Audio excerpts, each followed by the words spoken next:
And Beth, remind me how to mute the callers.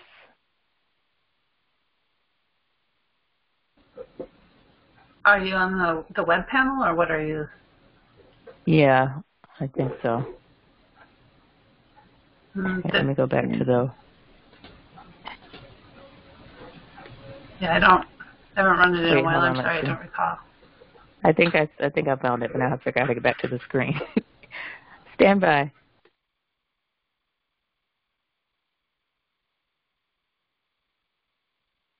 Okay. So good morning, everyone. Everyone has now been muted, so just remember to star 6 when it's time for you to speak, if you need to speak.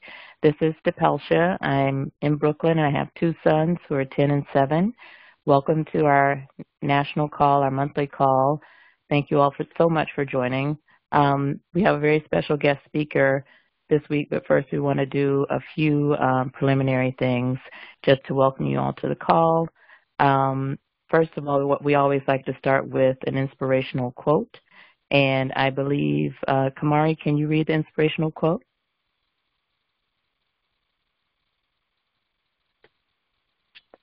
And don't forget to star 6 to unmute.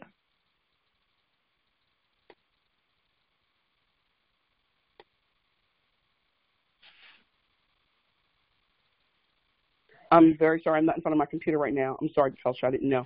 Okay, that's okay. I'll read it. So this week's inspirational quote is, believe that what you do matters and will make a difference in people's lives. You don't have to save the world in one stroke, but you can make a difference one person at a time.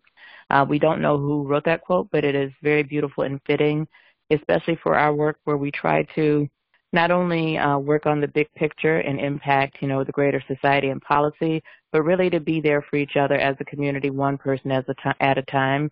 As situations come up, our members connect with each other, get involved, connect people to resources that can help them get through a situation, whether it's with professional resources and help or just being a helping hand and lending an ear during times of trouble. So thank you to Vanessa for finding that quote.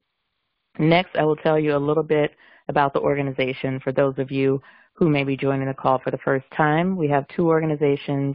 Moms of Black Boys United is a 501c3, and it focuses on providing that information and support for moms and sons and promoting positive images of Black boys and men. So this is where we really form the community, provide resources, provide information, like the kind of information you'll hear on this call today, and really try to make sure we're well equipped to navigate all the situations that our sons may encounter.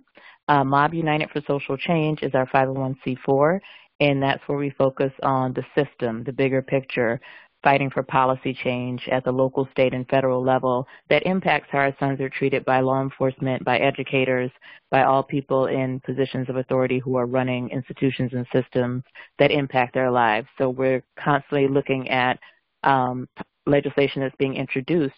We're also starting now more and more to meet with legislators to share our point of view on legislation that should be introduced and give our point of view on things that are moving through the state houses and Congress, et cetera. And we equip moms on how to do that, how to engage in that way. So together these organizations are really trying to approach the issues our sons face holistically by focusing on what we can do on the 501c3 side and what we need to know, and then on the 501c4 side, focusing on how we push the system to change for the better. So that's our organizations. We have a 5-point approach on how we do that. Number 1 is to influence policy, which I just talked about. Number 2, to change perception of our sons from, all the negative perceptions we see to positive. Number 3 is to demonstrate our power politically and economically. This past Tuesday, we had the opportunity to demonstrate our power in a big way in the midterm elections, and there were, some significant wins, some significant disappointments, but also significant wins and some things still to be determined. We can't support candidates as a nonprofit organization, but we can advocate for our cause. And I would say that many of the candidates who won across various states are aligned with our cause and our purposes, so that's good news. So thanks to all of you who made your voice heard on Tuesday and made sure that your children also got out to vote if they're of voting age. Number 4 is to partner strategically with like-minded individuals and organizations who are fighting for similar causes. And 5 is to promote self-care, which is critically important to focus on our overall wellness and mental health and physical health. So that's a little bit about Mob United. Next, before we go into the speaker, I just want to share a little bit about what's happened since our last call. Many of us in different cities went to see the film The Hate U Give. We hosted screenings, I believe, in 4 cities. We hosted 2 here in New York, 1 in Harlem, 1 in Brooklyn. Baton Rouge hosted a screening. Dallas partnered on a screening, and Los Angeles. So we really encourage moms to go out and see that movie, and if your children are of the right age, to see it with your sons. So maybe later in the call, for those of you who saw the film, I would love to hear some of your reactions. It's been largely positive, but also seen some critical reviews as well. So that was our big nationwide initiative recently, in addition to continuing to follow up from the meetings we had at the CBC conference and having follow-up calls and meetings with various legislative offices to continue to push our legislative agenda. If you haven't seen our legislative agenda, go to our site. It's at mobunited.org, and if you look under the Take Action tab, you will see all, or at least our priority legislative items that we're pushing for across the board nationwide. So please take a look at that. I think that is it for now, and I would like to shift to our guest speaker, Dr. Erica King-Toller. I'm going to let her tell a little bit about her background, but she is a professor at John Jay College here in New York, and she is doing great work toward our cause because she actually trains police officers and gives them a lot of the tools and information that we're fighting for, things that we want them to know. If you look at our legislative platform, we're talking about things like de-escalation training for officers, crisis intervention training, implicit bias training. So I really look forward to hearing from her, to hear like what she is teaching them and what kind of feedback she gets back in terms of how the officers receive it. So Dr. Toller, if you're on the line, please press star 6 to unmute yourself and introduce yourself. And welcome to the call. Good morning, everyone. How's everyone doing? Good morning. They can't respond because they're on mute, but yes, I'm sure everyone's clapping right now. Yeah.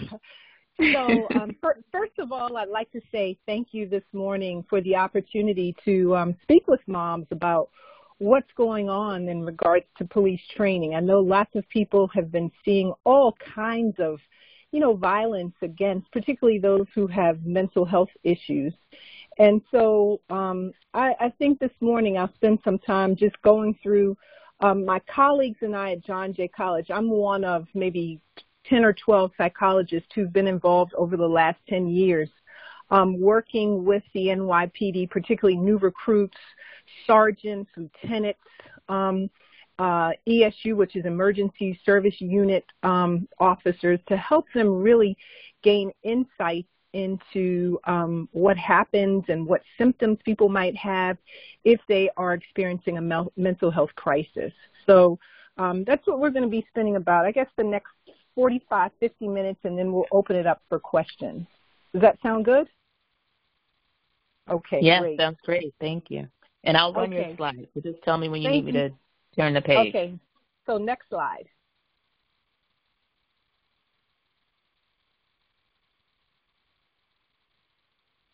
You could go ahead to the next slide. So some of these pictures that you're going to see, they are looking very old and dated. But a few years ago, John Jay had an exhibit of police officers from the 1980s called Street Cops, and these are photos taken by Jill Friedman. So my colleague and I, Dr. Ma Lewis, decided that we would, in our presentations, we'd like to just share some of those images with people who might be in the audience to see how the police were looking back in the 1980s in New York anyway. So one of the first things that we wanted to highlight is that police and peace officers are often the first responders to situations involving persons in emotional distress or individuals with mental illness. And I don't know that people often think about that, but when we do call for help, who do we call? We call the police. Next slide.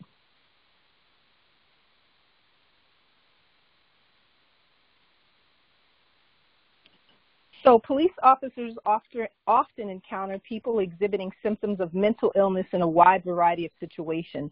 Some examples include domestic disturbances, mental health crisis, car stops or even street stops, responses to 911 calls, and disorderly conduct.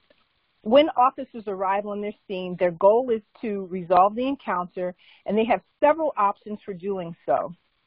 So every now and again, you're going to hear me quote some of the researchers that we consulted with or we read their articles, so you'll hear me talk about this. So one of the articles we looked at was Watson and colleagues 2014 explained that the police may arrest an individual, refer them to mental health services, or transport the person for an involuntary psychiatric evaluation, or they could resolve the situation informally, for example, by asking the individual to leave the scene. Or if the individual is a crime victim, they can take a report and provide assistance. In effect, the police have a wide berth for interpreting the situation and then subsequently using this discretion to determine the best course of action for the situation that's happening. Many state laws permit law enforcement officers to take individuals into custody and transport them to hospitals if they meet the legal criteria for psychiatric evaluation. As this slide suggests, 10% of police calls are related to mental health crisis or substance abuse, and the police write 1/3 of health referrals. Next slide.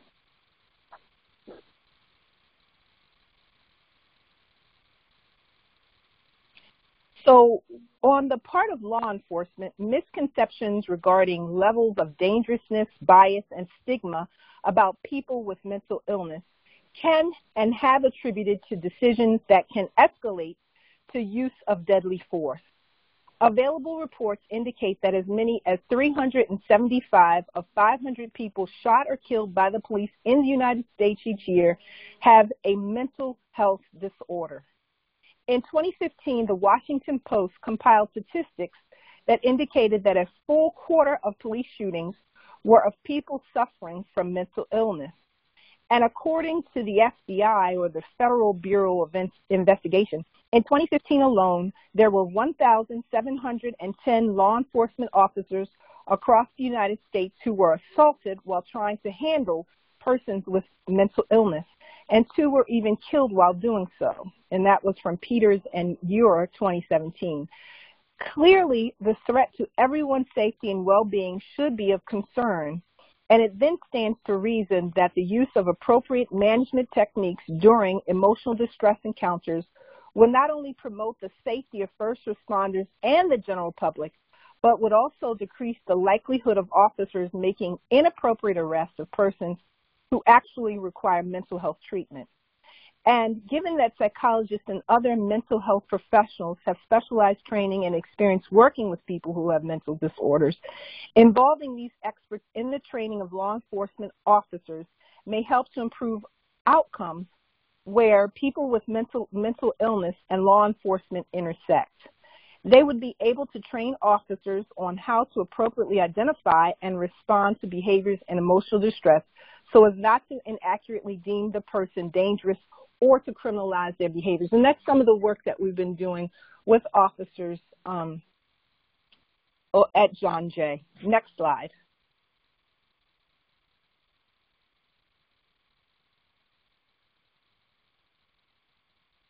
Managing the impact of mental illness, such as psychiatric disorders, depression, anxiety, personality disorders, and other mental health disorders, can be a major challenge for those who are untrained in identifying, interpreting, and de-escalating individuals suffering from these types of influences. Yet, by the very nature of their positions as public servants, police and peace officers are often, as I said earlier, the first responders. So this was an interesting statistic. In 2004, the New York City, or NYPD, Police Department responded to approximately 150,000 emotionally disturbed person calls on average.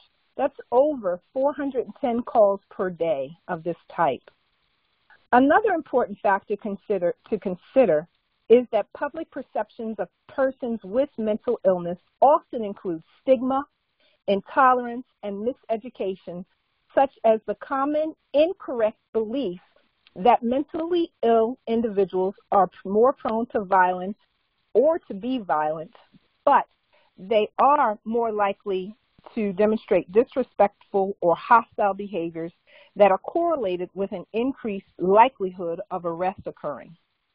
According to the Surgeon General's 1999 report on mental health, some of the most common biases against mental illness include the following: distrust, prejudice, fear, avoidance, distress, anger, stereotyping, perception of violence, and discrimination. And despite their close proximity and interactions with those who suffer from mental illness, law enforcement officers are not exempt from internalizing these erroneous beliefs. Next slide.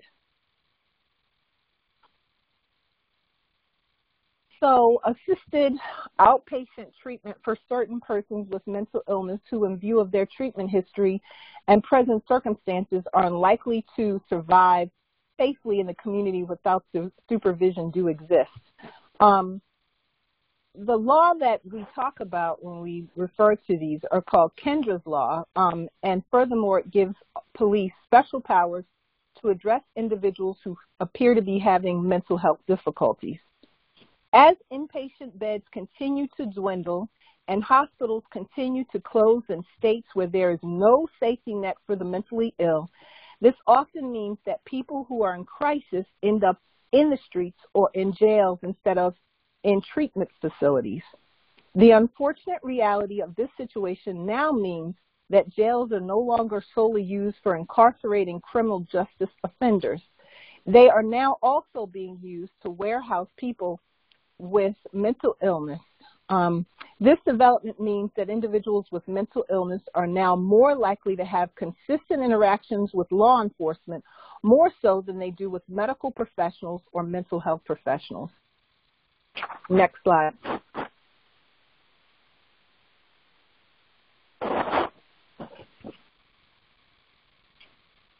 So officers have the immense responsibility of utilizing discretion. That's something that I mentioned before. And it's so powerful that it can dictate another person's life. Officers are present at the initial interaction when they are called to the scene, and it is they who will decide whether or not a suspect will be introduced into the criminal justice system or whether they will be diverted to other services. And for someone who is already dealing with the immense amount of time, effort, and resources that mental health often requires, this criminal justice involvement only further splits their focus, making it even harder for them to get resources they actually need. In essence, many officers, given public pressure for police accountability, are not just expected to respond to mental illness in a law enforcement capacity. They are also pressured for all intents and purposes and expected to respond in an ethical and humane manner to a level parallel to that of a responsible mental health professional. But let's highlight this. When asked, law enforcement officers consistently expressed that they felt inadequately equipped to respond to mental health emergencies and crises. These responses are understandable considering that most officers, through no fault of their own, are simply not trained to fill this type of role and to meet these type of expectations. Next slide.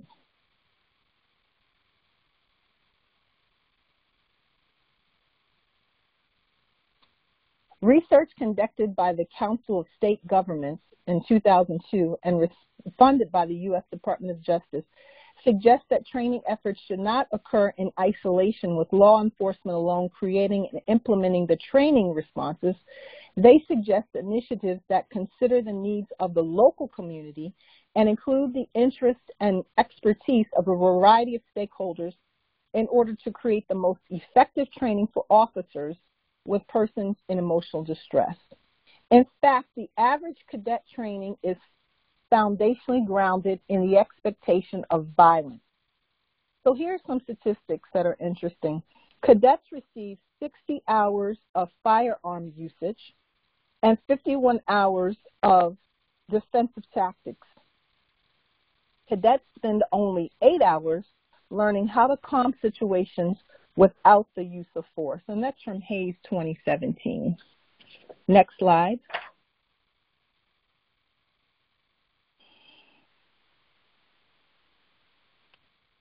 So in the 1980s, a number of tragedies involving the death of mentally ill persons at the hands of police spurred jurisdictions around the United States to foster collaborations between criminal justice, academic, law enforcement, and public safety systems toward developing crisis intervention training to increase the safety of these encounters. For example, in October of 1984, Eleanor Bumpers, an elderly black woman suffering from severe paranoid delusional behaviors, was killed by an emergency services unit officer in the state of New York. The family and media decided to protest and bring legal actions against the department to make sure that this would not happen again. As a result, because of the context of this incident, the department, NYPD, revisited its approach to training first responders for dealing with persons in emotional distress or with mental illness. By 1986, in order to lessen the potential of a similar incident occurring in the future, NYPD, or New York City Police Department, created a program to work closely with DSU, the Department of Mental Health and Hygiene, and John Jay College of Criminal Justice by developing an understanding and training in this specific area.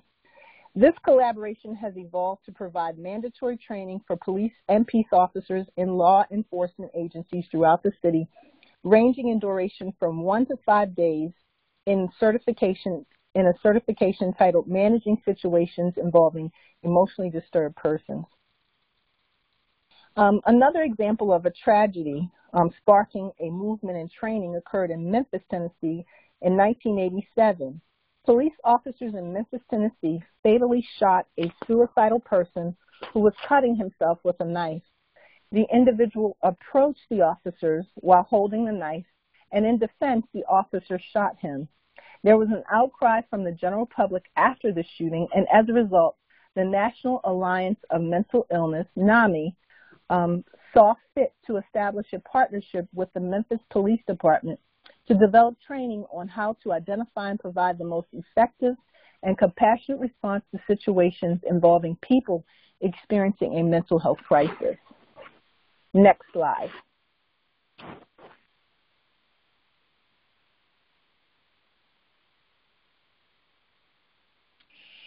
So one of the outcomes of the training that's been going on, they've developed something called crisis intervention training, and there are specific officers that work with this type of training. So CIT is what I'll be calling it. Crisis intervention training officers are what we call general specialist law enforcement officers who receive 40 hours of training and experience in a special duty assignment, which the assignment is responding to emotional disturbance crisis calls. In addition to making regular police service calls, this approach fosters a partnership between law enforcement and the community. And I think everything that we're talking about, nothing can really happen, nothing can really improve without having the voice of the community be a part of what's going on and helping to shape the work that the officers are doing. This approach fosters or encourages officers to learn to interact with people with mental illness who are in a state of crisis so that they can help de-escalate rather than inflame the situation. CIT officers can also divert a person to mental health treatment facilities rather than to jail when appropriate. And CIT has been shown to reduce injury rates for not only officers but the persons with the mental illness.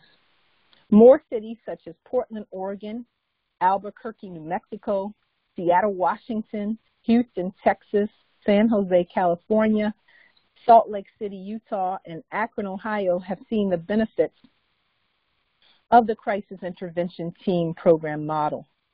While 5 states, Connecticut, Maryland, Massachusetts, New Mexico, and Tennessee, still do not have a system in place to mandate treatment in a community setting, untrained officers, police officers' response to people with mental disorders have been ineffective and sometimes tragic, as we've talked about.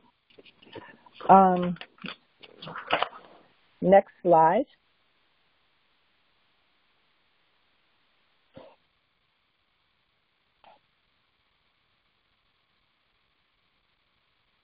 So this slide talks about some of the benefits of crisis intervention programs. And one of the things that we talk a lot about is while we talk about the good, we also have to be critical and look at some of the things that need some improvement. So despite the fact that there is still little information about crisis intervention programs, or CITs, and their efficacy, by 2008, there were already over 400 of these types of programs operating in the United States, and they have only continued to grow in popularity and abundance. So here's one of the models. Here's one of the cities that we talked about. Memphis, Tennessee, if you remember the tragedy that happened in the 1980s. Given that little information is known about law enforcement and individuals with mental illness, the body of information on CITs is actually very limited. Initial reports from Memphis, Tennessee suggest that CIT has reduced arrests and increased safety. There is an increase in the number of mental health-related calls identified and hospital transports by trained officers for psychiatric evaluations and voluntary transport. Only one study has examined the outcomes for persons with mental illnesses beyond the immediate CIT encounter. And Bronner, Latimer, Conwell, and Schlesinger found that diversion from arrest by pre-booking programs such as CIT increased mental health service utilization in the subsequent 12 months for persons with severe mental illness. And actually, DuPont and Cochrane have reported an association between CIP implementation in Memphis and decreased use of high-intensity police units such as SWAT, which is the Special Weapons and Tactics Team. Few studies have examined CIT's impact on the use of force and injuries, and so that's maybe an area we need to focus on. And Scheme and Bibua found that CIT officers use force in only 15% of encounters rated as high violence risk, and that when they did use force, they generally relied on low lethal methods. Another city that we identified that used CIT, the Seattle Police Department created a crisis response unit in 1998 to more effectively intervene with individuals who appear to be suffering from one or a combination of the following: mental illness, substance abuse, or personal crisis. Out of the department's 1,296 officers, 28% of them were trained in the crisis intervention team model by 2016. Out of these 365 officers, only the most elite are chosen for the crisis response unit.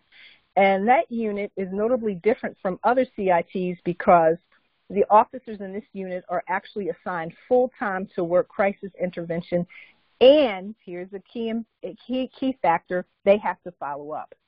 These officers and sergeants who lead the unit work with individuals experiencing behavioral crisis, serve as liaisons between the individual's loved ones and the Seattle Mental Health Court, and offer assistance with connecting to social service agencies and maintaining these connections. While the crisis response unit was successful, it was theorized that it could be made even more effective by including mental health professionals. As a result, the Seattle Police Department launched the 24-month pilot program called Crisis Response Team in 2010. The objective of the pilot program was to decrease the use of jailing and psychiatric hospitalization in response to individuals in crisis. The Crisis Response Team was comprised of the crisis response unit members and licensed mental health professionals trained in crisis assessment, intervention, and referral sources for individuals in behavioral crisis. The mental health programs reported to, or mental health providers reported to the crisis response unit sergeant and were each partnered with a sworn officer and from the crisis response unit. After only 12 months of the pilot program, the results were proving to be overwhelmingly positive. The team was effective in relieving patrol officers of substantial, unnecessary, and inappropriate efforts and focus. Repeat contacts, dispositions, time spent on cases, nature of incidents, and spatial distribution of incidents all indicated that there had been substantial shifts in workload from the patrol officers to the more appropriately trained crisis response team. And overall, there were significant improvements in the following areas: amount of time to case resolution, repeat contacts, and referrals to non-law enforcement resources such as mental health, psychiatric, and social service agencies. So, national results. A crucial point of discussion is whether police attitudes are in line with social service mentality of crisis intervention programs. Without the full support of law enforcement, crisis intervention training could easily prove ineffective and suffer the same unsuccessful results as previous social welfare-based police interventions. Fortunately, recent studies have indicated that CIT significantly different from those other programs due to positive attitudes of law enforcement. CIT not only increases officers' knowledge of mental illness, but also their familiarity with it when confronted by it in the field. Officers have rated CIT as very positive and have indicated an increase in confidence about their abilities to be effective when responding to crisis interventions. Moreover, additional research has shown that CIT is associated with improvements in attitudes and knowledge about mental illness. It has been shown that CIT improves officers' confidence in identifying and responding to persons with mental illness and to respond to the mental health-related calls that they receive. Nevertheless, to date, research and publication on this topic is also limited, and many of the existing studies have varied so widely in their methodology and proposed research questions that it can become difficult to analyze the overall effects of CIT. The findings that we spoke about previously with the two departments, Seattle and Memphis, are showing that they're promising models for improving police officers' attitudes and abilities to safely respond to mental health calls, link people to mental health services, and possibly reduce the number of persons with mental illnesses in entering the criminal justice system. Research also indicates that significant differences between CIT officers and non-CIT trained officers when it comes to crisis intervention and making assessments of dangerousness. CIT officers exhibit a greater understanding and more in-depth analysis of behaviors and how they can be interpreted through a mental illness lens rather than assumption of controlled behavior. This understanding of mental illness behavioral symptoms could also help explain why CIT officers consistently considered a greater array of situational response options when compared to non-CIT officers. Okay, next slide.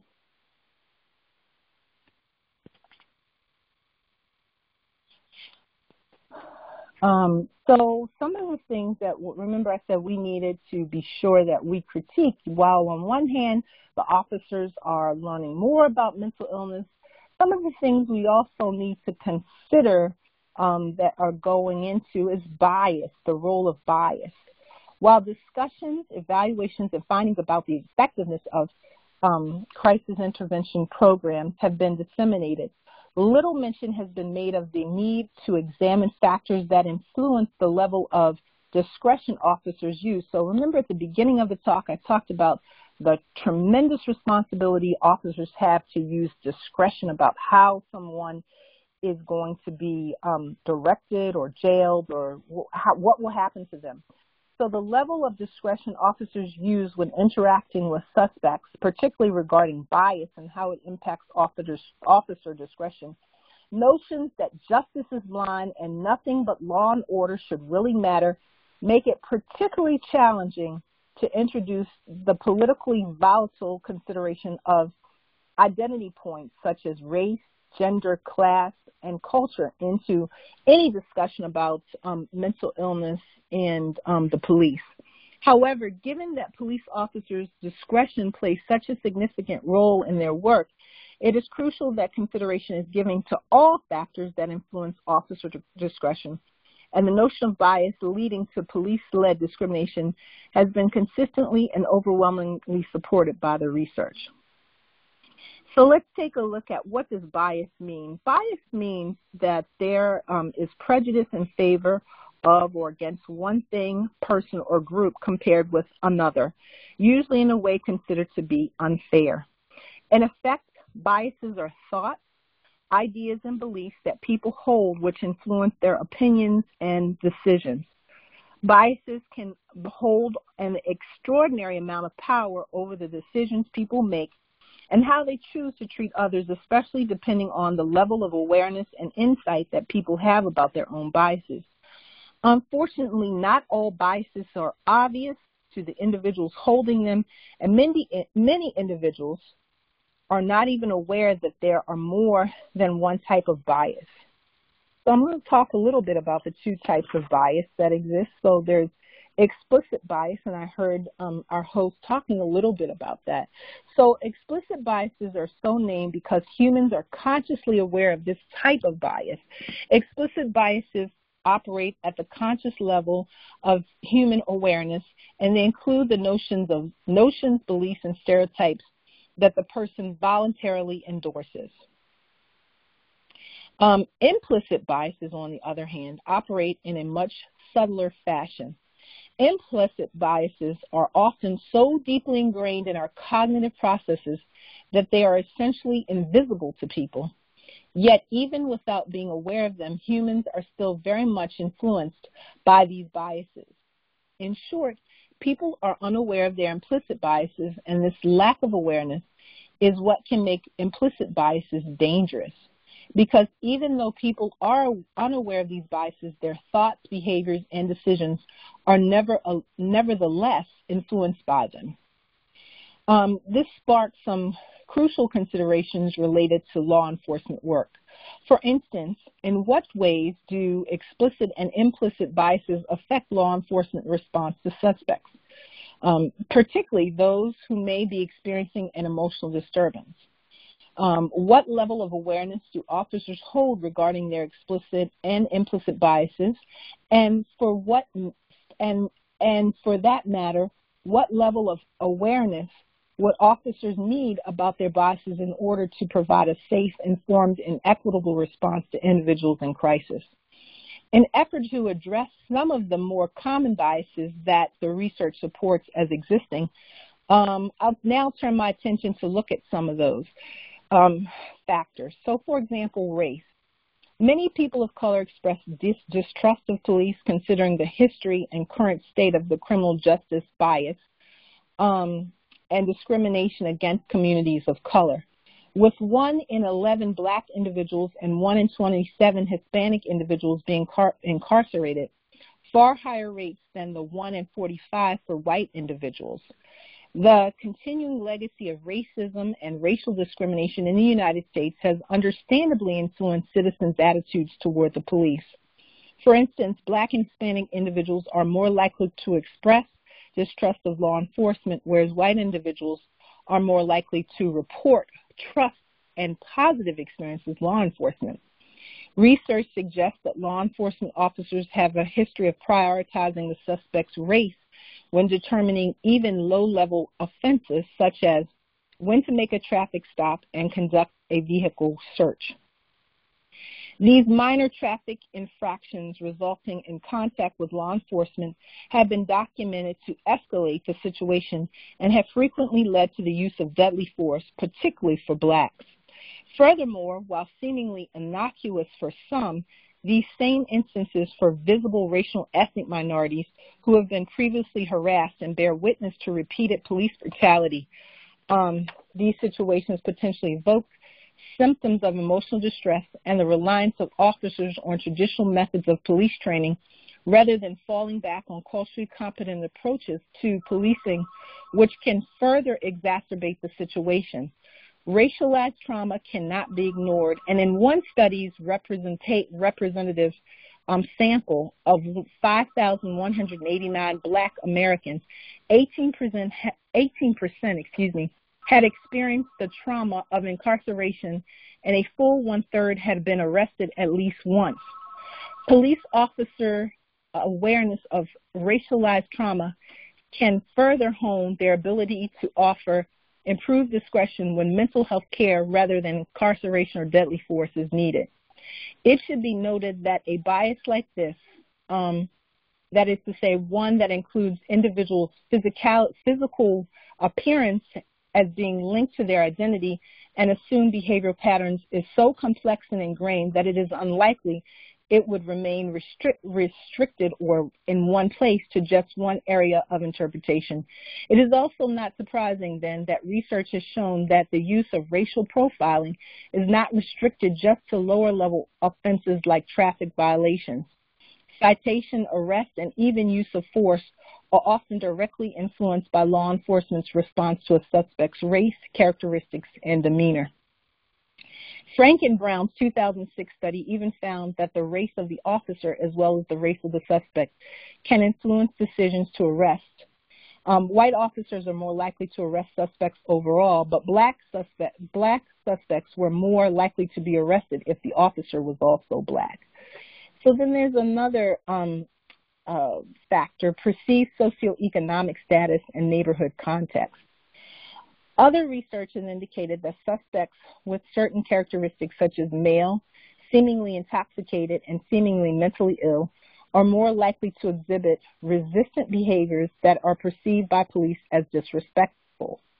Factors that increase likelihood of arrest also include the following: being young, non-white, exhibiting a hostile demeanor, and being perceived as homeless or intoxicated. Interestingly, though, people with mental illness are now less likely to be arrested compared to previous decades, such as the 1970s, and perceived homelessness and or intoxication are still aspects correlated with higher arrest rates, even though these characteristics are also highly associated with mental illness. Another important factor to consider is police use of force on homeless individuals and how this impacts the individual's long-term functioning and overall attitudes toward law enforcement.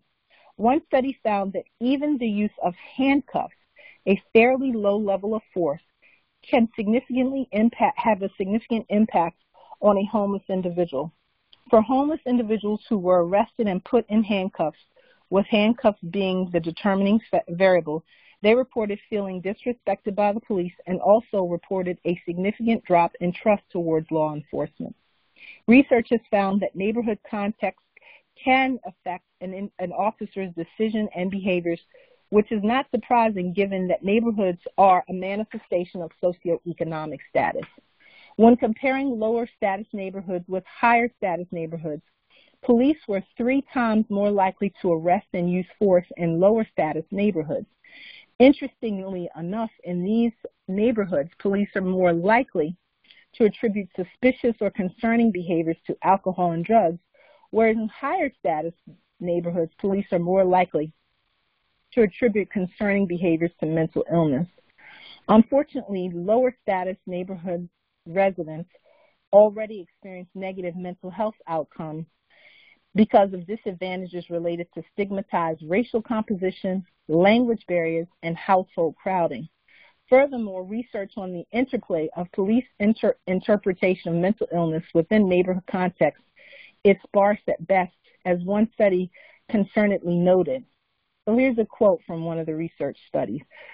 by Kirshen et al. In 2014. They say officers working in disorganized neighborhoods may have more contacts with persons experiencing a mental health-related crisis due to lack of earlier intervention and insufficient treatment services. Of concern are the effects that neighborhood characteristics might exert on such encounters and officers' decisions related to disposition in this marginalized population.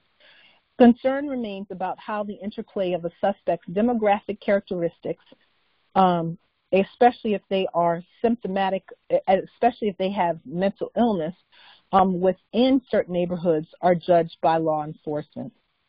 So, sexual orientation and gender.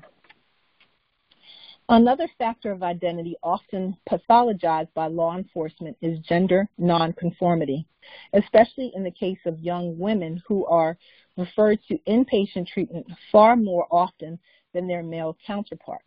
Young women who identify as bisexual, lesbian, or sexually questioning are often subjected to pressure to conform to heteronormative policies.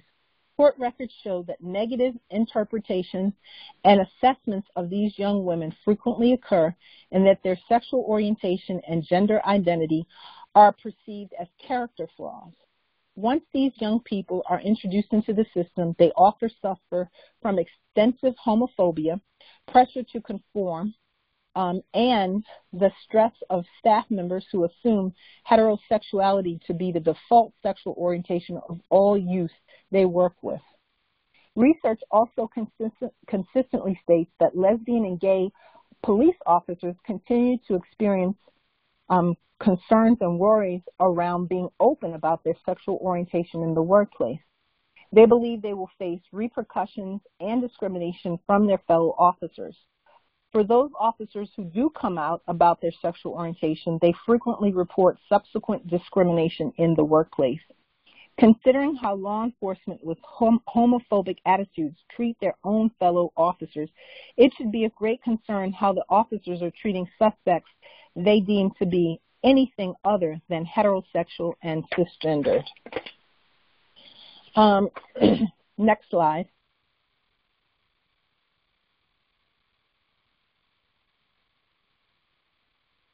So we said all of those things to talk about the fact that it's really important for, if we're going to talk about CIT, that while the mental illness is one aspect of the training, that the training needs to be broadened to overlay some of those identities which I've just talked about.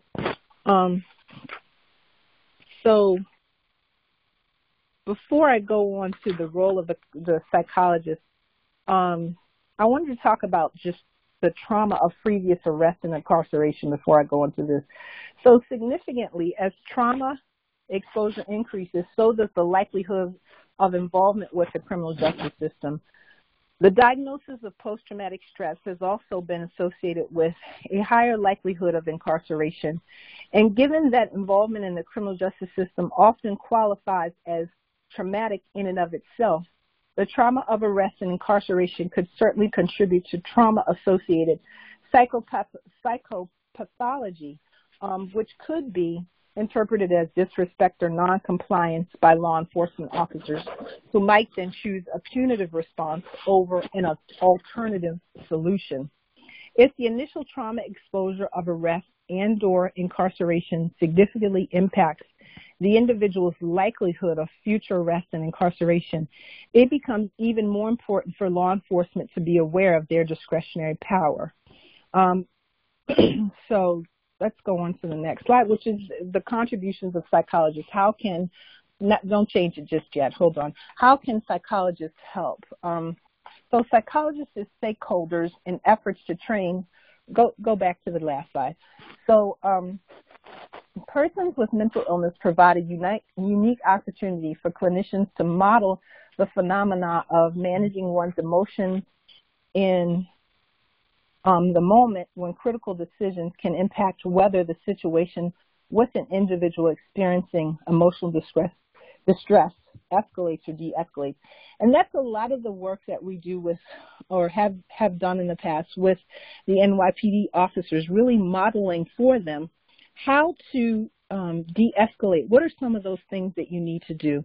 Some of those are not, if someone says, are you having, I'm having a hallucination, I'm seeing something that other people are seeing, do you see it? The psychologist would say you do not engage, you do not enjoy it, and you do not join that hallucination, but rather you tell them, no, I don't see it, and then move forward with it. Or a lot of times people's go-to response if someone is having some crisis is that sometimes people will think it's funny because they're laughing out of discomfort, and we encourage them to, do not laugh, do not make fun of this person. And so that's some of the work that we're doing also. So collaboration between psychologists working with law enforcement and training settings also encourages the examination of feelings, apprehensions, and anxieties. It cannot go without saying that police often feel uncomfortable or might even feel frightened when they see someone who is acting in a manner that feels threatening to them. That's human nature, but we have them express or ask them or identify, gee, how were you feeling when interacting, if we're doing a role play with someone who's exhibiting symptoms of schizophrenia? What were you thinking in the moment? How were you feeling? And that's some of what we're doing as well in our work with them. Looking at biases is so important. Homelessness, chronic mental illness, poverty, powerlessness. Working with psychologists in an experiential training system prior to encountering a person with mental illness in the field helps them to promote empathy and encourages an empathic practice when faced with those who may be exhibiting symptoms of emotional distress. So the partnership between law enforcement and mental health providers can help officers to examine and remediate biases which may be present at an individual, institutional level and likely present within the culture of policing, particularly those that influence perceptions of those with mental illness. In a training setting, psychologists are tasked to work on multiple levels with police officers can use interactive case studies to examine various dynamics to be considered when working with those experiencing emotional distress. Initially, trainees' observations of close working relationship between psychologists and law enforcement trainers helps to model for trainees the importance of interdisciplinary teamwork. And furthermore, while law enforcement officers are working on tactical issues and physical boundaries with regard to those experiencing emotional distress, psychologists are instructing trainees about the importance of psychological boundaries, which are needed to be in place to create stability during the interaction. At times, there is potential for officer biases and reliance on traditional police tactics to quickly gain control of the situation when dealing with someone who's experiencing a mental health crisis, which can be a distraction from the de-escalating techniques that we're trying to teach by creating psychological boundaries such as respect for the person and their basic human rights and developing a rapport and establishing trust. In these instances, psychologists asking questions about the trainee's thoughts and feelings in the moment while working through the issues presented in the case study become important. Training officers working with trainees to assess threat level receive support from psychologists in this assessment by encouraging listening to the content of what is said as well as the context in what it's being said. So that means that there are words coming out of this person's mouth, who they might be, but we also need to know the context. How is this maybe influenced? We talked about trauma. What are some of the symptoms that the person is displaying?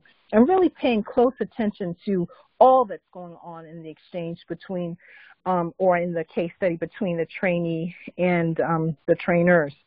So psychologists can encourage officers to attend to psychiatric symptoms rather than minimizing or ignoring important signs being displayed in tense, chaotic situations that often arise. In instances where nonverbal communication is being displayed, psychologists often encourage astute observation and monitoring of these behaviors in order to generate an accurate assessment of the variables involved in the situation.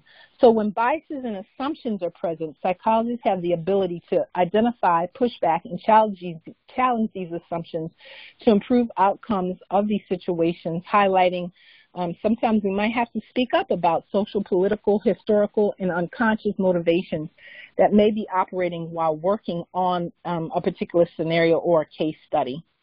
In addition, psychologists work together with law enforcement trainers to help assess the level of readiness of a trainee in the moment to work with the case being presented. Moreover, because there are varying skill levels with regard to some of what the trainees know and their exposure to mental illness within the training group, psychologists are able to provide a general baseline of information about mental health factors as well as consideration of personal and societal dynamics that influence the outcomes of the scenario. So we're talking about those things that I mentioned earlier in the presentation about we ask them about what kind of biases society has around mental illness, and we talk about those within the group. Issues such as people with mental illness, prior experience with treatment by law enforcement, issues of power and authority differentials between civilians and law enforcement, and racial, ethnic, social dynamics are all part of the conversations under consideration in work that psychologists do with law enforcement trainees. Let's see. Psychologists really try to encourage flexibility of thought, critical thinking, and problem-solving techniques when working with people with mental illness, really to help de-escalate challenging situations that might occur. Ultimately, psychologists working in collaboration with law enforcement provides the opportunity for law enforcement to learn in vivo, right in the moment, to support yet challenge the ways in which they're doing the work that they do. So the final slide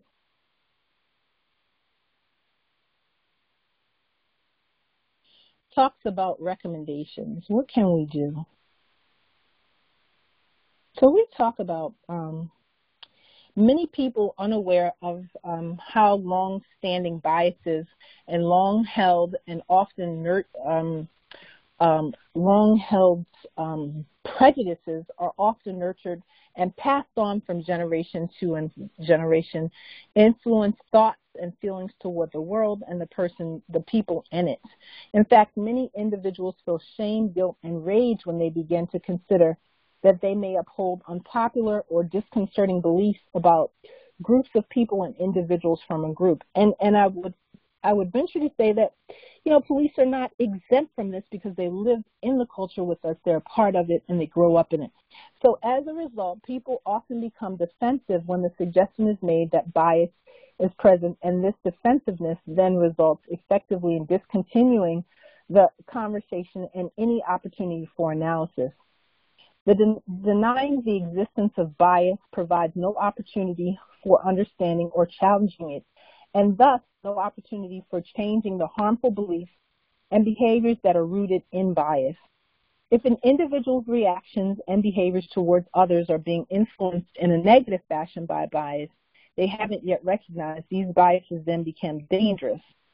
So we talk about recommendations for how to move CIT forward. What would make it an even better intervention? We talk about implicit and explicit bias discussion in training curriculum, including a discussion about microaggression theory in training curriculum. Having trainees to look at or take the implicit association test, a tool that measures attitudes and beliefs that people may be aware of or unwilling to report.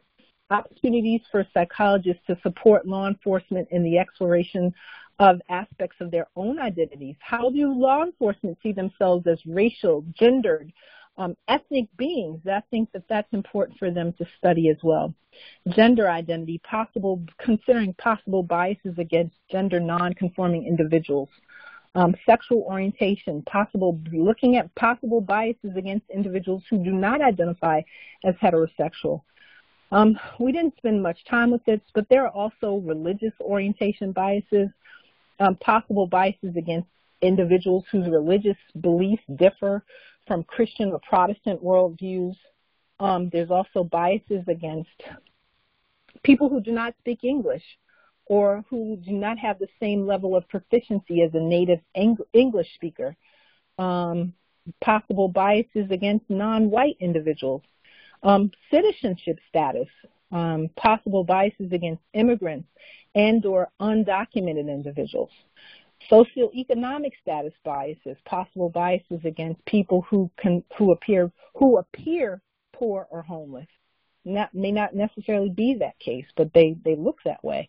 Mental illness, possible biases against individuals who exhibit behaviors congruent with mental illness. Substance use, potential biases against individuals who appear to be intoxicated. And then we didn't get to talk about this one, but physical ability, possible biases against individuals with physical disabilities. May they be mobility, the ability to move their body, hearing or speech, and even visual impairments. So next slide, I think, is that it?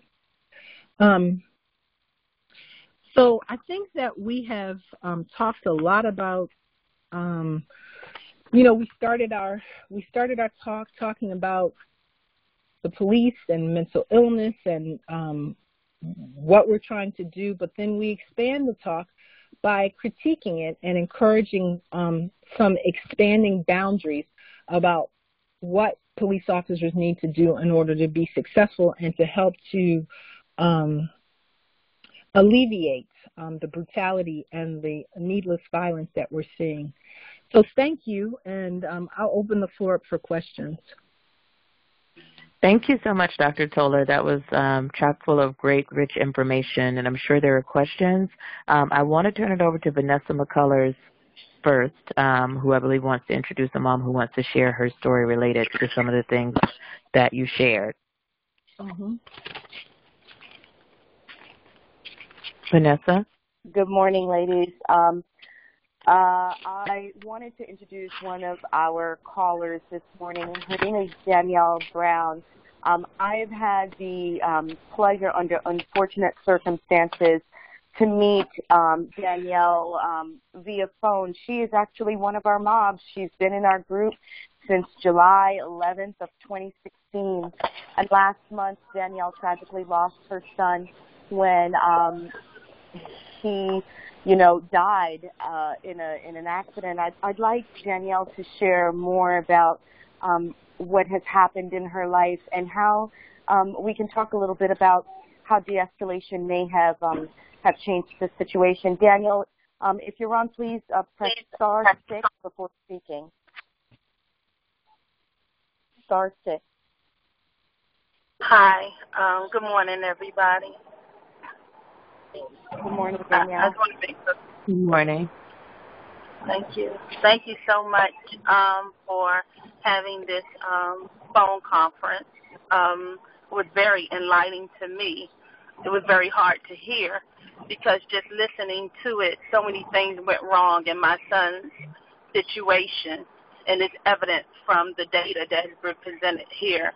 My son, Marcus Jalen Brown, was a Duquesne student that was in the presence of 3 officers, a roommate, and an RA that they said initially within hours that he jumped from his dorm window.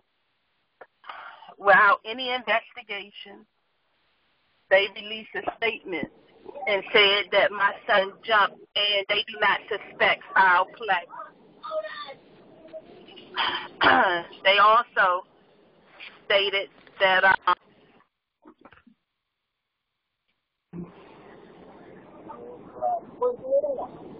take your time, honey. It's okay. Danielle? Yes, are you all still with me? Yes, we're still here, honey. Okay, I don't know what happened. But hopefully you all heard me say the part that my son was the Duquesne student, Marcus Jalen Brown, that they said jumped from the building within minutes of them releasing a statement saying that no probable cause could be found in the presence of 3 officers and a roommate in a what they call it, RA. So this has been very difficult for me, and I'm just trying to find answers in which I am not getting from the police. I have an attorney on the case right now. What's been troubling to me is they reported that my son was acting very irrational and erratic. And if that was the case, and if somebody had slipped him something prior to him getting to his room because he was with other friends, then they totally mishandled the situation very wrong. But the circumstances around my son's death just don't make sense. And having over 25 years of investigative experience myself, they introduced a lot of weird, almost impossible scenarios to explain what happened to my son. I just want to make sure y'all still there. We're still here, hon. We're here. Everyone's on mute, but we're here. Okay. So that's where I am. It was the day after his birthday. He was 21 years old, full of life. He loved his mom. He loved his mom so much, his family. And he would always say, Mom, I got you. As a single parent, we were like 2 birds in a pod, whatever. But he never complained about suicide. He never contemplated, never had mental health issues. He was excited about homecoming. He had plans. He had people coming. He was just really high on life. We had just got from Hawaii, literally, within days. And he was just excited, about his birthday and turning 21. So for this to have happened, it's a huge blow to all of us. And we're still trying to deal with it.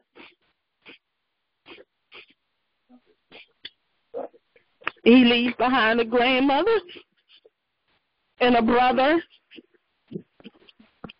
and a father that really wasn't involved in his life. So he leaves behind friends that loved him, a huge football community. And I am focused on getting justice for him. And I have a GoFundMe account because this is taking a toll on my whole family, including me, who they are trying to support. So that's where we are. I ask for y'all prayers. I ask for your support. I thank you for the data because with your information presented, they have failed my son at the University of Duquesne University in Pittsburgh, Pennsylvania. Thank you so much, Danielle. Thank you for sharing your story. And, yes, that we continue to pray for you. And we're here for you. You are part of this community. As long as you're a mom of a black boy, whether present or not, you're part of this community, and we will continue to pray for you and provide, our support as much as we can. I do have a question, Dr. Toller, based on Danielle's situation. One of the things that struck me very hard about her case was that, they mentioned that her son was acting erratically when they entered, previous to entering the dorm room and then after entering the room. you know, in situations like that, I know that, you know, police officers can't really predict what will happen. However, what has confused me is, you know, we've seen, you know, situations where people want to harm themselves. I can't for the life of me understand how 3 grown police officers could, in, you know, being less than 100 feet away from this young man, not prevent him if his intention was to harm himself, how they could not have stopped that from happening in the moments that they were speaking with him. What kind of training do these officers need to be able to help in situations like that? Because I understand it's considered, you know, it's de-escalation, but I feel like it's a little bit more than de-escalation. That's the first part of my question. The second part is, are we asking or expecting too much from the, you know, officers who are supposed to protect and serve? Are we asking too much from them to be able to, you know, on the spot almost diagnose what the situation might be, whether it is mental or it is, you know, infused by something else, or, you know, are we asking too much of them to be able to serve our community in that manner? Okay, so the first thing is, I'm not sure about the police officers that were there with the young men. I don't know about what type of training they had, or were these campus police. I'm not able to answer that particular part of the question, because that would be important to know, well, what did they learn? What have they been taught? What have they been exposed to when you come upon a student who's acting in this way? So that would be I would need more information.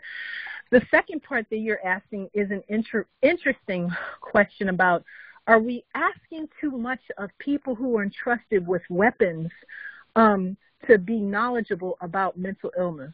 That's an interesting question, because with proper training, the research shows that officers say that they think they can handle it. They're more confident.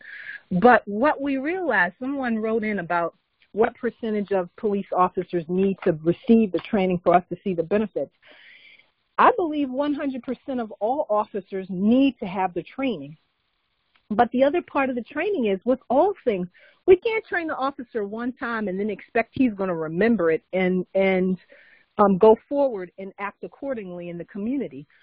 The officers, just the same way in which they must be able to meet the ability to fire their weapon accurately, be physically fit, mentally fit, they also have to be fit with regard to, if this is a part of their job, and I've given you the numbers of how often and how regularly police officers are called in the emergency situation, then I do not think that it is too much to ask them to be able to assess what's going on and then to act accordingly. I do not think it's too much with proper training.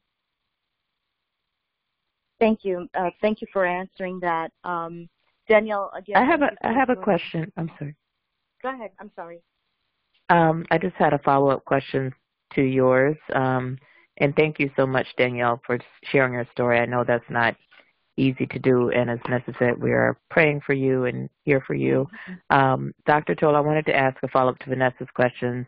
So I think, you know, in some regard, police officers have to be trained to respond because they're the people that people call, right? But should there be, if someone on the street is able to recognize that there's a mental health issue going on, should there be somebody else we could call? Because I hear so many officers saying they just don't feel equipped to deal with it. Some people are naturally going to call the police, but do you think there should be a whole alternate system of maybe mental health professionals who are trained and deployed through 911 or something else?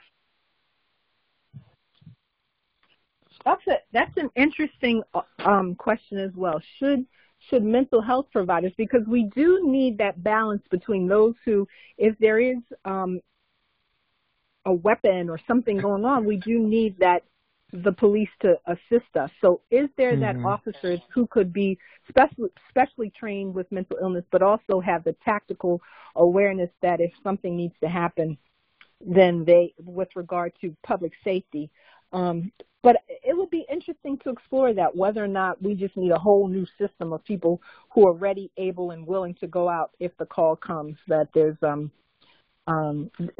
something that needs to be addressed in the community. Mm-hmm.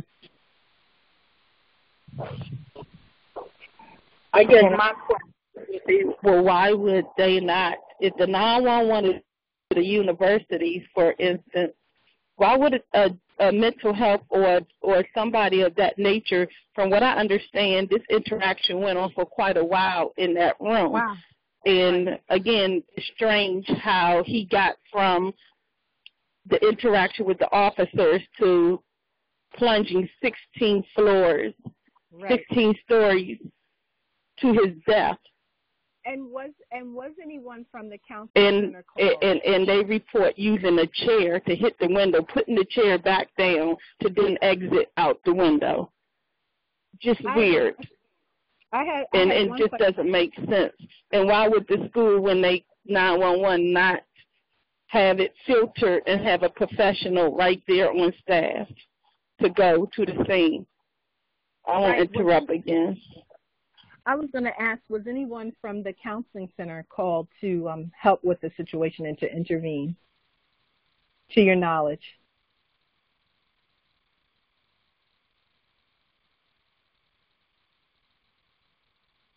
Danielle, did you hear that question, honey? Was anyone from the school counseling called to the scene when this happened? Do you know?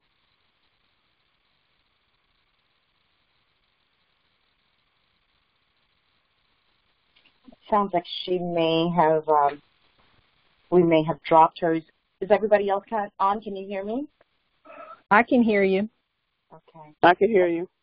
Sounds like we may have lost Danielle. Maybe we can table. No, I'm here. Okay, honey. Did you hear that question? Say that again. Was anyone from the school counseling office called to the scene? Is that something that you know, information that you have? Yes, no one. It was only the 3 police officers and RA and the roommate. But from what I understand, there was enough time for at any point for a counselor to get there during the interaction between my son and the officers. Mm-hmm. Okay. More than enough time. Wow. Okay.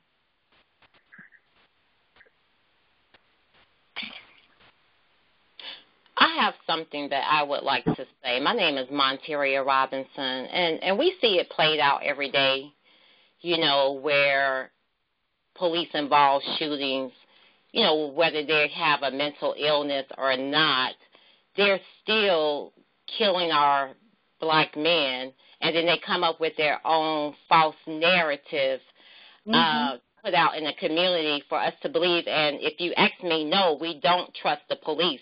But they do tell you whenever someone in your family suffer with a mental illness to call 911. And that's because they do not have the funding in the state to provide, to give to mental health people to be the first responders on the scene. Right. People that suffer with the mental illness, I would say 98% of them think that someone is after them, someone is trying to kill them, and so the first thing that they're going to do is grab something to protect themselves. So, no, police should not be the first responders on the scene when dealing with a mentally ill person, because the first thing the person is going to do is pick up whether it's a knife that's close to them, a hammer, whatever it is, because they're thinking that someone is after them, someone is trying to kill them.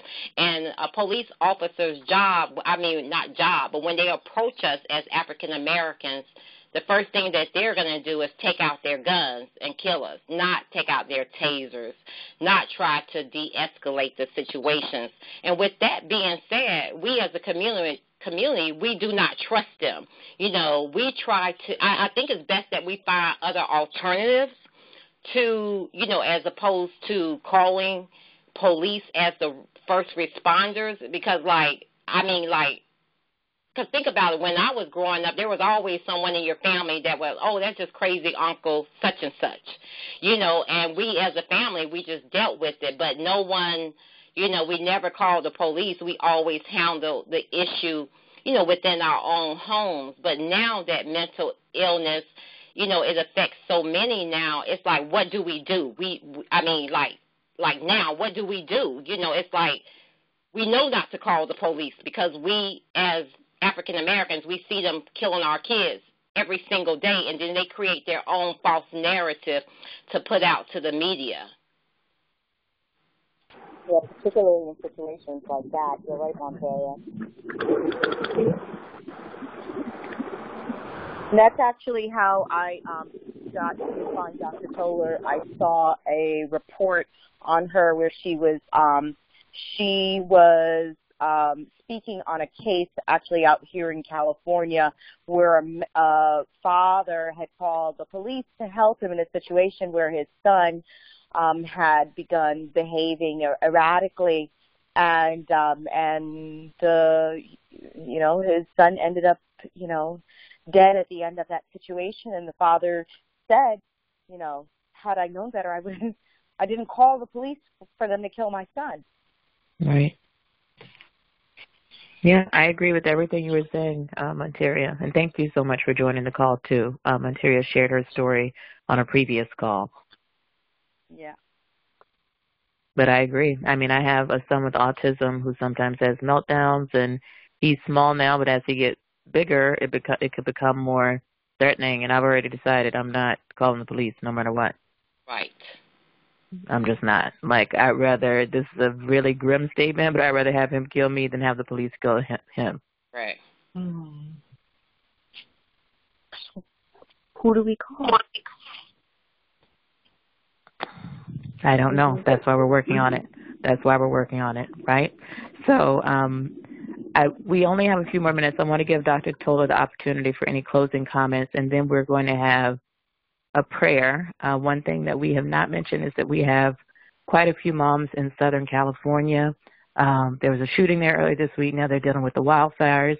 Vanessa, who's been helping to run this call, is in an area and is smelling smoke as we speak and probably needs to evacuate. Sonia Marchand, who some of you know, is in an area that's already been mandated to evacuate. So please pray for our California moms. We're going to have a prayer at the end, but before we do that, Dr. Toller, is there anything else you want to share?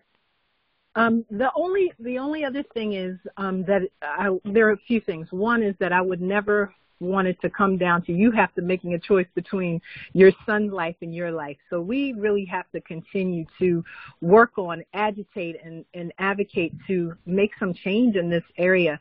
One thing that somebody said, well, who do we call? One of the other places that many cities have, or I see in New York City, we have something called mobile crisis units.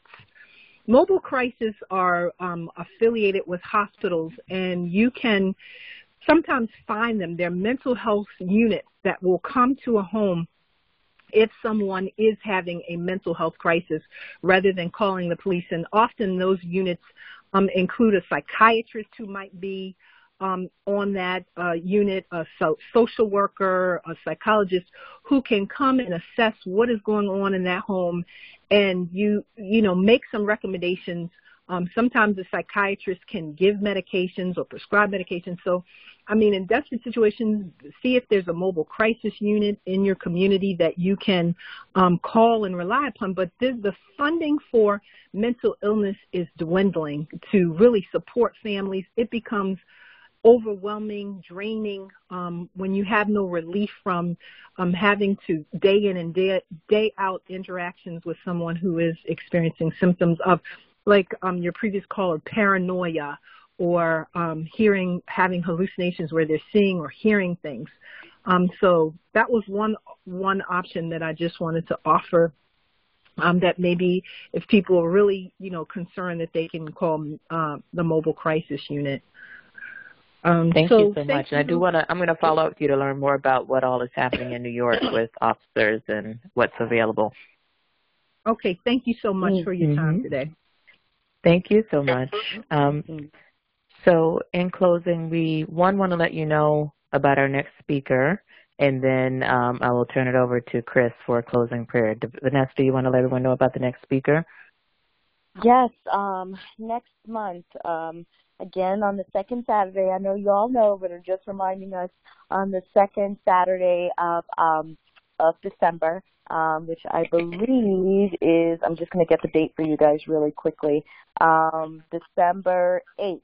We will have with us Michael McGill. I don't know if you all remember Michael McGill, but his mom, he and his mom had a situation where they were, where he was approached by a police officer at the airport. DePelch and I had the pleasure of speaking with Michael a couple of weeks ago, and he's a phenomenal young man who is a speaker, and he's a son, of course, and we really look forward to having him join us on our next national call on Saturday, December 8th.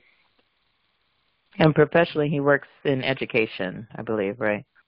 Yes, he does work in education, and he provides, conversations on everything from, living your best life to being in the community and what it means to build a community and create connection and organizing. So, I'm not sure exactly what his topic will be yet, but I'm really looking forward to the call. Thank you. And with that, we will wrap up and turn it over to Chris for our closing prayer. Have a good weekend, everyone. Chris? Good morning, Mom. We want to take the time to have a little talk with the Lord. Father God, I want to thank you for another day, and I want to thank you for all the things that you blessed us with this week and this month, as well as all the things that you protected us from, by placing your angels capped around us on a daily basis. And Lord, I want to thank you for the opportunity to be moms to these black boys that we are raising. Rather they're from babies or they're adults. They're still our baby boys, and we love them. And Lord, we're going to ask you to just do an intervention prayer on behalf of our sons, wherever they are, whatever their journey is, whatever's paining them, whatever their needs are, Lord. We know that you can fix it. Father God, I know that everything is in your control. You have all power in your hands, so we know that you can stop the wildfires. Lord, protect our California moms. Protect all our California moms, Lord. We have several members of leadership, Lord, and we have several members of moms that are on the front line every day that are from the California, Lord. Bless their families. Bless them, Lord. Protect them. Enrich their territory. Cover them, as we know that you're able to do, because you have all power in your hand, God. Lord, I know that everything works for your good and works according to your will. So we know you can do it. We can fix it, Lord.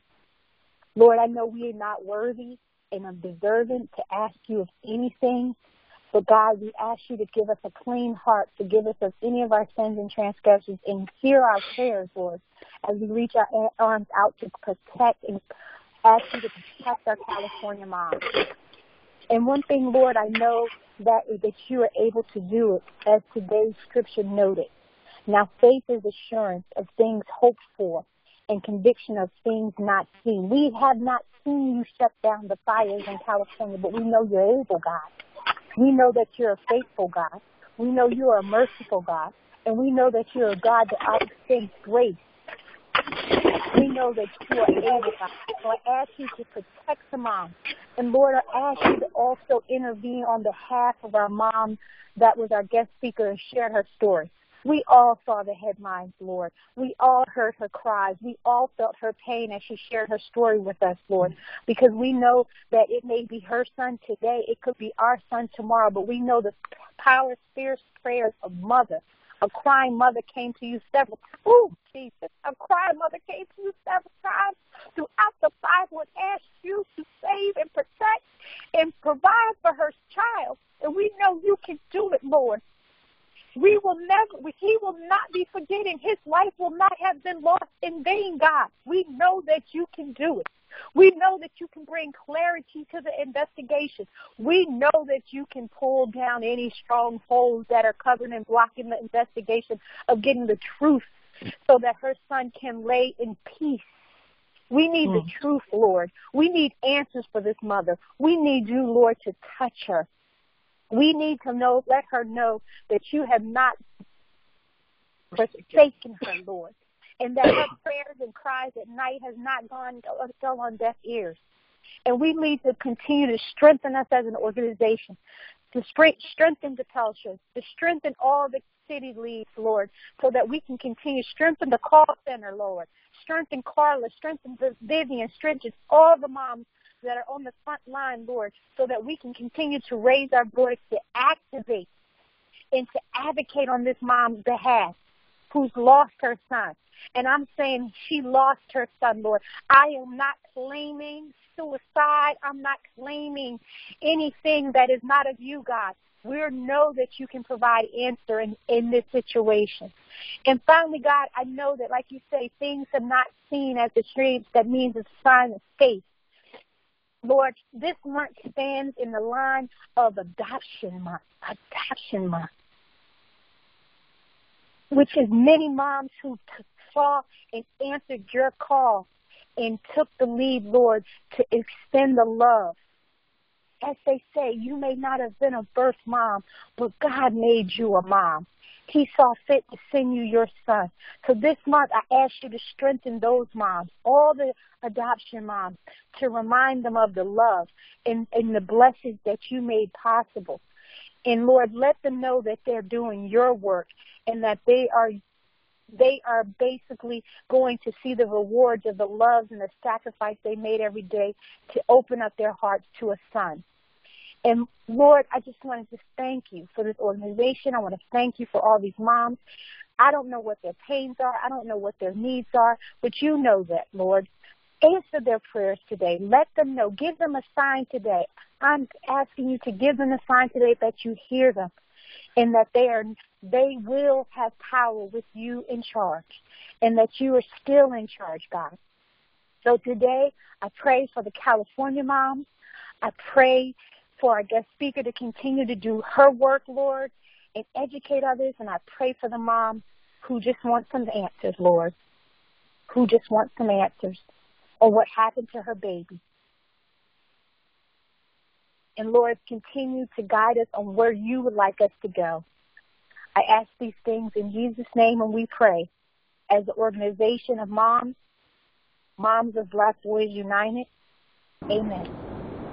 Amen. Mm-hmm. Thank you. Have a great week, everyone. Love you guys. Love you too. Bye.